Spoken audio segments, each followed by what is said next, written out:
و د قیامت په ورځ به ډېر خلک ژړېږي حساب چې ورسره کېږي په تېر به شي کالونه حساب چې ورسره کېږي په تېر به شي کالونه. محترم اوریدونکو ستاسو پام راوړو د الحاج مولوي محمد یاسین فهیم صاحب د جهنم د پېژندلو خپرونو ته.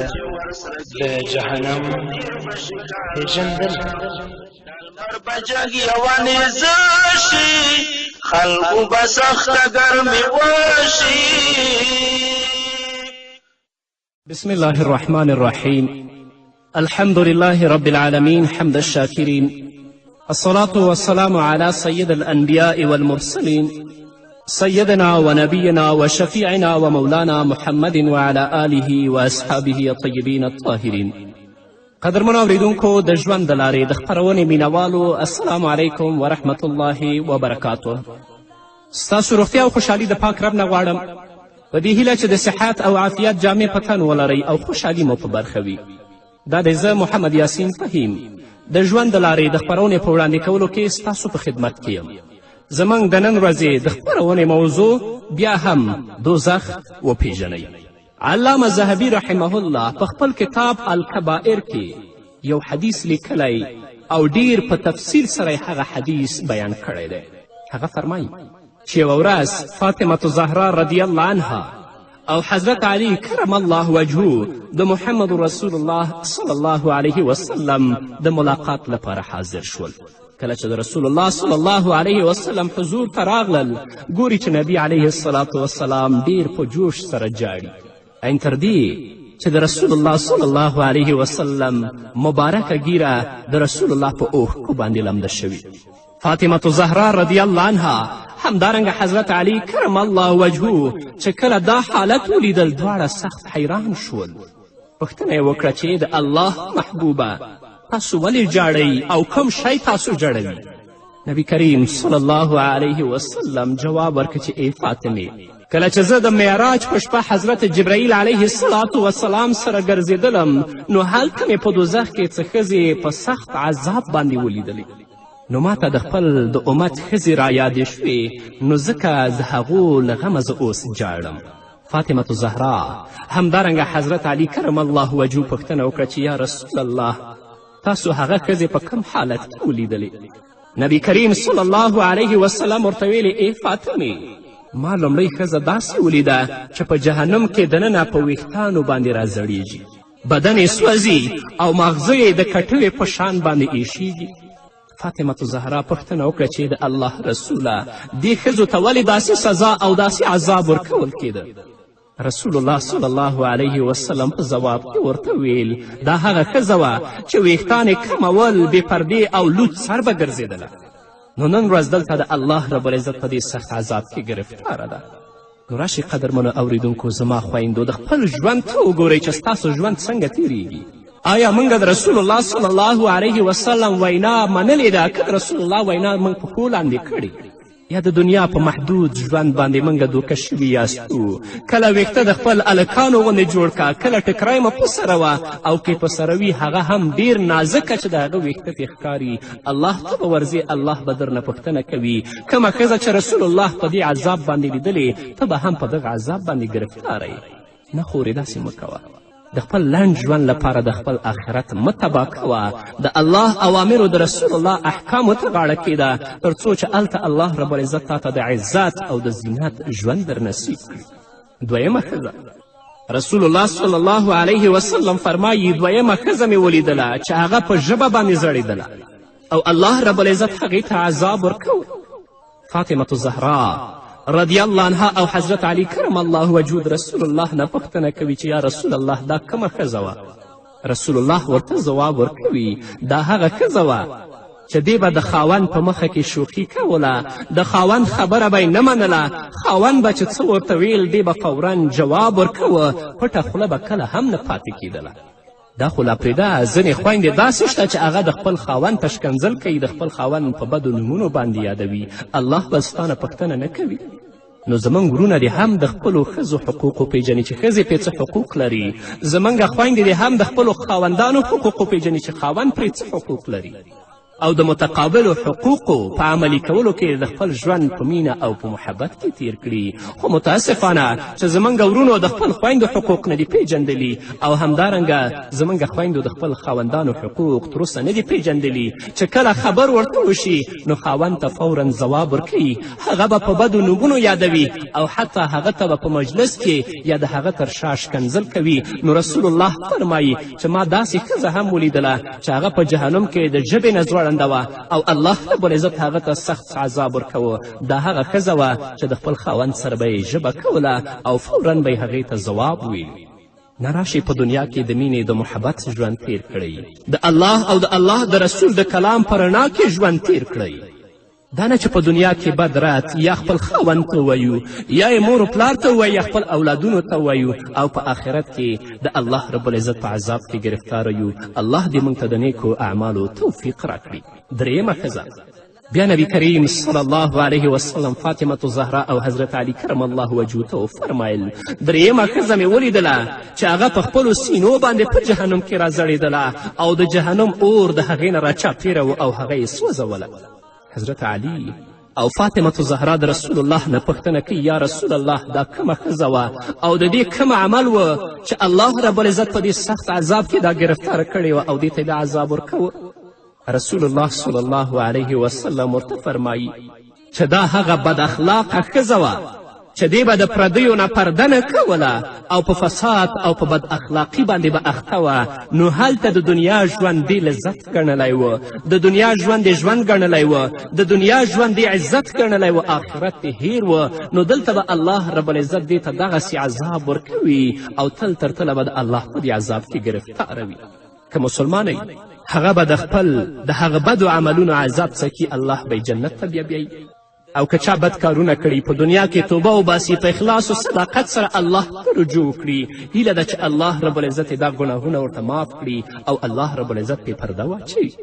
بیا نبی کریم صلی الله علیه وسلم وفرمایل چې بله ښځه مې ولیدله چې پښې یې پر سینه تړل شوي وي او لاسونه یې په سر تړل شوي ول او په جهنم کې پرته وه او د الله رب العزت عذابونه یې څکل.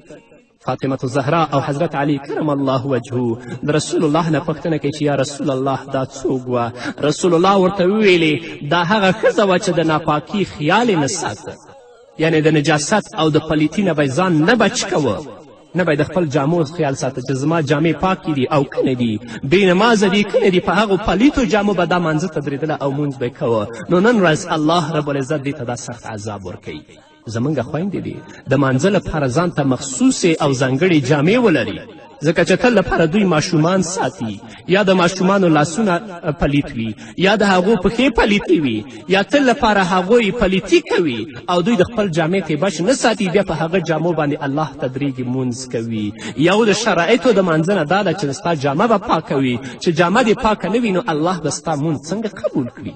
بهتره دا ده خویندو چې د مانځه لپاره ځانګړې او پاکې جامې ولرئ چې کله مونځ کوئ هغه راښکته کړئ، وایې غوندئ که بیرته وباسئ کولی شئ.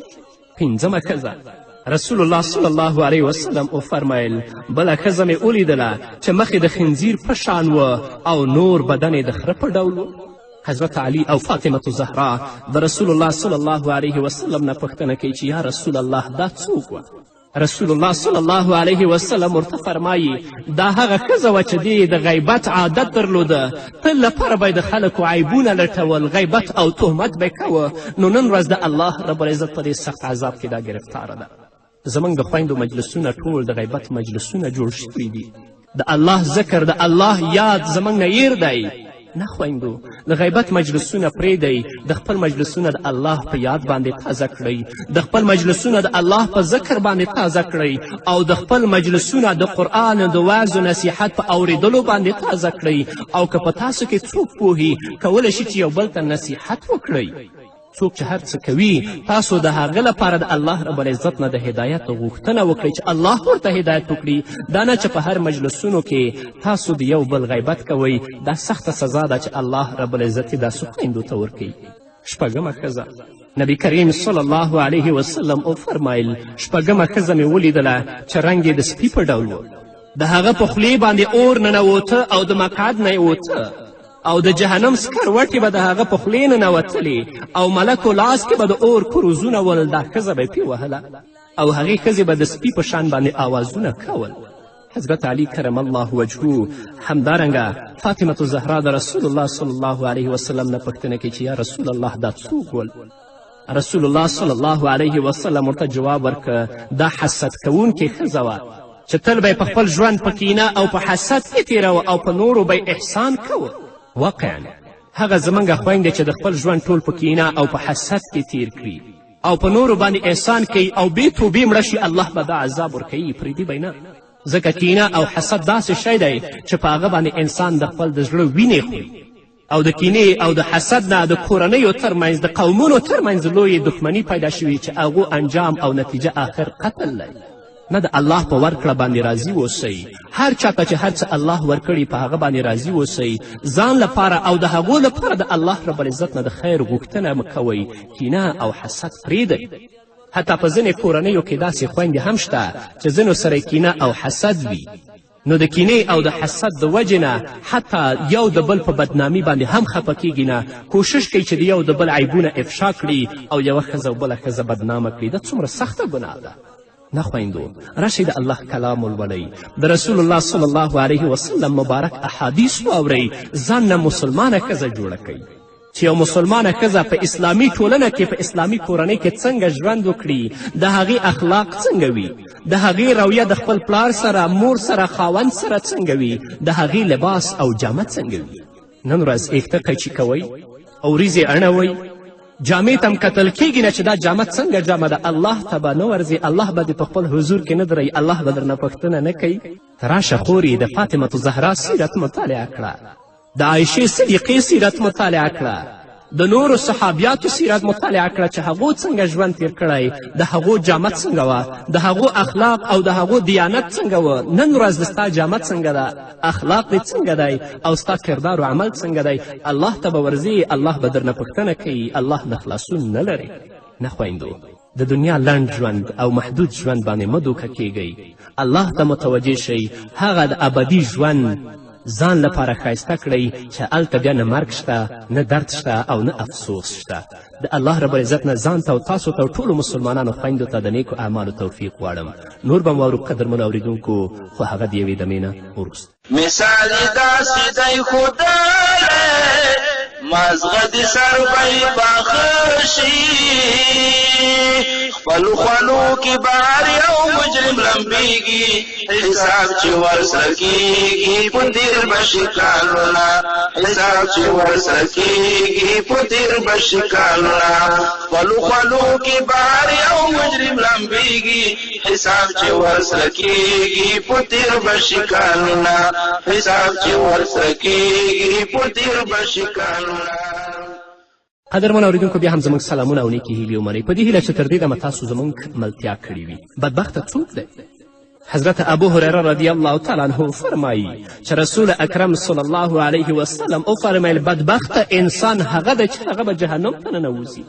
رسول الله نه پوښتنه شو یا رسول الله، هغه بدبخته چې جهنم ته ننوځي دا بدبخته څوک دی؟ رسول الله ورته وفرمیل بدبخته هر څوک دی چې د الله رب العزت د خوشحاله کولو او رضا لپاره د هغه اطاعت ونه کړه، بلکې د الله اطاعت یې پرېښوده او د الله رب العزت نافرماني یې شروع کړه.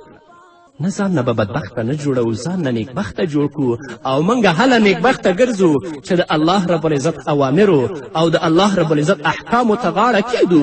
دې ته متوجه شو چې د الله کلام موږ ته څه پیغام لري، د رسول الله صلی الله علیه وسلم احادیث او ارشادات موږ ته څه پیغام لري. دا نه چې ځان نه بدبخته جوړ کړو چې د خلکو رضا لپاره الله ناراضه کړو.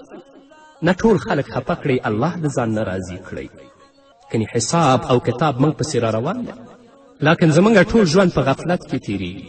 کله هم دې ته متوجه نه شو چې الله رب العزت موږ څه لپاره پیدا کړي یو، ولې دې دنیا ته رالیږلي یو او الله به خپل حضور کې دروي.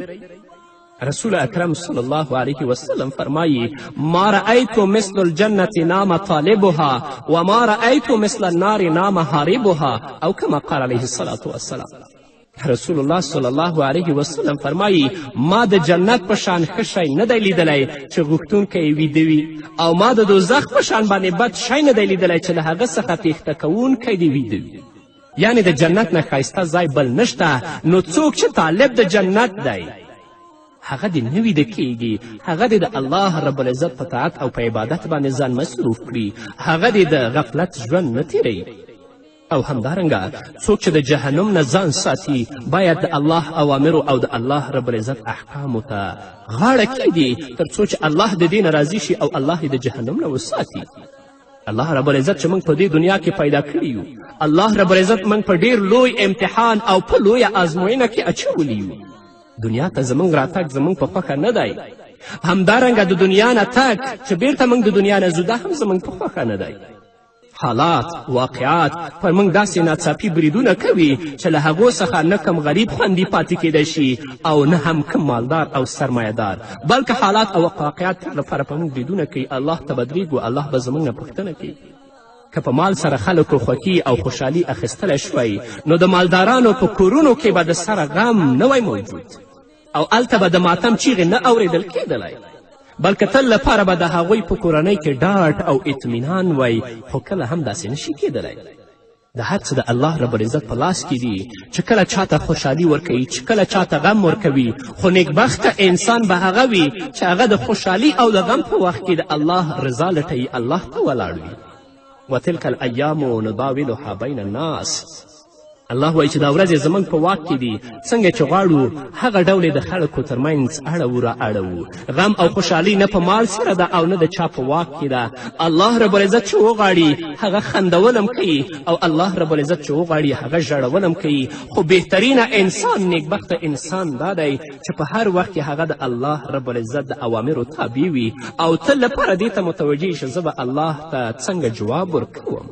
که دنیا کې ته عزتمن یې دا هم د الله له طرفه وګڼه، که دنیا کې په تا ذلت راځي دا هم د الله له طرفه وګڼه. وتعز من تشاء وتذل من تشاء. الله عزت ورکوي هغه چاته چې خوښی شي او ذلیله کوي هغه څوک چې خوښی شي. همدارنګه الله فرمایي تؤتي الملک من تشاء وتنزع الملک ممن تشاء. الله پاچایي ورکوي هغه چاته چې خوښه شي او د چا له لاسه چې خوښه شي پاچایي وباسي. الله رب العزت چې چاته د عزت اراده وکړي که د دنیا ټول مخلوقات راټول شي چې هغه بې عزته کړي خو څوک یې بې عزته کولی نه شي. اما الله رب العزت که د چا بې عزتي اراده وکړه که ټوله دنیا راټوله شي چې هغه ته عزت ورکړي بیا هغه ته څوک عزت نشي ورکولی. نو که په دنیا کې عزتمن یې په قدرت کې هم الله میروه، الله به دې په خپل حضور کې درئي جنت او جهنم ته پسې را روان دی. او که په دنیا کې په ظاهري توګه ته ذلیله کیږې ته سبب او لامل لا ورته وچولې بیا هم الله ته متوجه شه، الله ته زاري وکړه، د الله رب العزت اوامرو او احکامو ته غاړه کیږده. نه په خپل مال باندې دوکه شه او نه په خپل ځواني باندې دوکه شه او نه په خپل قدرت باندې دوکه شه. په نجران کې یو ځوان ولاړ و چې ډېر ښایسته بدن یې و او ډېره اوچته تنه یې وه. بل سړي ورته ډېر په حیراني سره وکتل. هغه ځوان ورته وویلې چې بابا ولې راته داسې حیران ګورې؟ هغه ورته ویلې زه ستا ځواني ته حیران یم چې الله رب العزت تا ته څومره ښایسته ځواني درکړې، څومره ښایسته صورت درکړی. هغه ځوان ورته وویلې چې زما ځواني ته خو الله رب العزت هم حیران دی، زما ښایست ته خو الله حیران دی. ده لا دا خبره کوله چې د ټولو خلکو په مخه کې د دې تنه کمیدله چې تنه یې څومره اوچته وه هغه یو لیشت ته راغی. الله رب العزت ونه وژنه بلکې هغه الله رب العزت ژوندی خوشې که چې د خلکو لپاره عبرت وګرځي. انکم لتکفرون بالذي خلق الارض فی یومین وتجعلون له اندادا. تاسو په هغه ذات باندې کافرېږئ چې هغه ځمکه په 2 ورځو کې پیدا کړې ده او تاسو د هغه لپاره شریکان جوړوئ. نو که په دنیا کې الله قدرت درکړی ده هم ابتلا او آزمایش دی، که په دنیا کې الله ښایسته ځواني درکړې ده هم په دنیا کې ابتلا او آزمایش دی. په هر وخت کې الله ته متوجه اوسه، الله ته زاري کوه. ځوان په شان د مصعب ابن عمیر غوندې ځوان وي. سیرت کتابونه لیکي مخکې د دې نه چې هغه د اسلام په مقدس دین باندې مشرف شي د مکې مکرمې په ځوانانو کې د ټولو نه ښایسته ځوان، د ټولو نه نازولی ځوان و چې د ورځې به یې د 200 دینارو جامې اغوستلې. خو چې کله د اسلام په مقدس دین باندې مشرف کیږي مور او پلار یې هغه سخت تړي چې دته اسلام نه واوړه، هغه ته ډوډۍ نه ورکوي چې ویې خوري، د بدن غوښې تویږي. یوه ورځ رسول الله صلی الله علیه وسلم د صحابهو په مجلس کې ناست دی چې مصعب ابن عمیر تیریږي. د رسول الله صلی الله علیه وسلم د سترګو نه اوښکې روانیږي او جاړي. صحابه کرام پوښتنې کوي چې یا رسول الله ولې دې وجړلې؟ رسول الله صلی الله علیه وسلم فرمایي چې ما ته د مصعب هغه وختنی سابقه وخت را یاد شو چې دی به څنګه ژوند تېروه او اوس یې په پښو باندې څپلۍ نشته او کومه جامې چې په ځان دي هغه هم شکېدلې دي او مبارک چې کله د الله رب العزت په لاره کې مبارزې ته وچتېږي جهاد کوي چې په شهادت رسیږي څه نشته چې هغه ته کفن کړي ځان نه داسې ځوان جوړ کړه. نن ورځ زموږ د ځوانانو ورونو جامه د ښځو جامه ګرځېدلې، په لاس او په غاړه کې دستبندونه اچولي او ځینې خو ویښته د ښځو غوندې تړلي دي. د خویندو جامه د هلکانو جامه ګرځېدلې، اخلاق او کردار د هلکانو اخلاق او کردار ګرځېدلي. شرم و حیا اصلا پکې نشته. الله ته به ورځئ، الله به درنه پوښتنه کوي. الله ته متوجه شي، د الله نه وویرېږئ. د دنیا ژوند ډیر محدود ژوند دی، ډیر کم ژوند دی. د دې لږ ژوند دپاره آخري ژوند خپل مه تباه کوئ. الله نه وویرېږئ.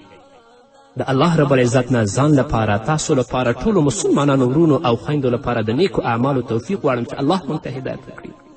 الله موږ ته شرم و حیا راکړي.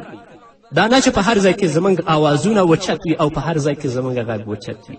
الله دې په موږ باندې رحم وکړي. نو قدرمن اورېدونکو دا به زموږ د نن ورځې خپرونه چې ستاسو درانه حضور ته وړاندې شوه. تر بلې خپرونې پورې چې زه بیا هم ستاسو درانه حضور ته راځم، تاسو ټول په پاک رب سپارم.